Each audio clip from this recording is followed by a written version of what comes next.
एक केस राजस्थान के सवाई माधोपुर का है। 5 मई को सवाई माधोपुर के माउंट टाउन में एक स्कूल में नीट एग्जाम कराया गया था। जब स्टूडेंट्स को एग्जामिनेशन पेपर बांटे गए तो हिंदी वालों को अंग्रेजी के और इंग्लिश मीडियम वालों को हिंदी के पेपर दे दिए गए। कुछ पेपर्स के साथ आंसर शीट भी अटैच थी।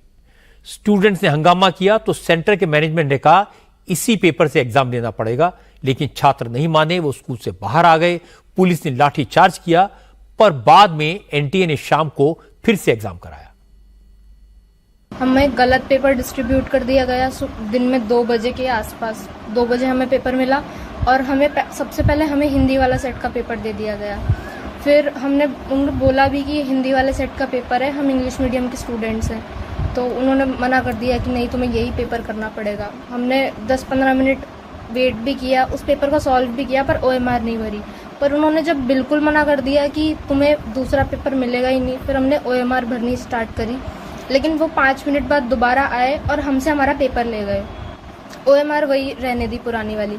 फिर हमें दोबारा इंग्लिश का पेपर दे गए, लेकिन ओएमआर वही रहने दी, पुरानी हिंदी वाली। इसके लिए कुछ बच्चे बाहर जाके प्रोटेस्ट करने लग गए। सब सीसीटीवी में सब रिकॉर्डेड है। बाहर जाके प्रोटेस्ट करने लग गए, मीडिया आई। फिर लास्ट में उन्होंने बोला कि तुम्हारा पेपर रिकंडक्ट करवाते हैं 6 बजे से। पर उन्होंने हमारे क्लासरूम के 12 बच्चों को फिर मना कर दिया कि तुम लोग पेपर नहीं दे सकते, क्योंकि तुम लोग 3 घंटा क्लास के अंदर बैठे थे, बाहर जाके प्रोटेस्ट नहीं कर रहे थे। हम एडीएम के पास दोबारा गए, हमने उन्हें पूरी सिचुएशन बताई कि हमने दिन में पेपर किया ही नहीं सर, हमारा सेट और ओएमआर मिसमैच हो रहा था। तो उन्होंने फिर हमें 15 मिनट बाद बोला कि इन बच्चों को लेके जाओ, इनका भी दोबारा पेपर कराओ। तो फाइनली हमारा पेपर 6:30 से चालू हुआ और 9:30 पे जाके खत्म हुआ।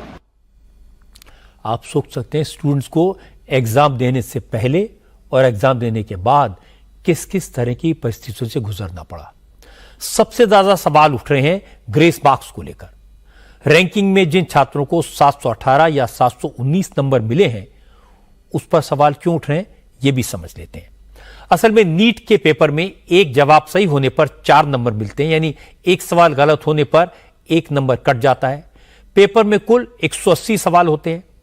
अगर इसमें से 179 जवाब सही हैं तो टोटल नंबर मिलेंगे 716 और एक सवाल का गलत आंसर देने के बदले में 1 नंबर कट जाएगा। इसका मतलब यह कि 179 क्वेश्चंस का सही जवाब देने वाले को 716 या फिर 715 नंबर मिल सकते हैं, लेकिन 718 और 719 मार्क्स किसी भी तरीके से नहीं मिल सकते।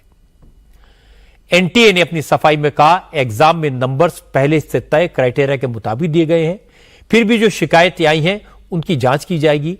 एक कमेटी बना दी गई है।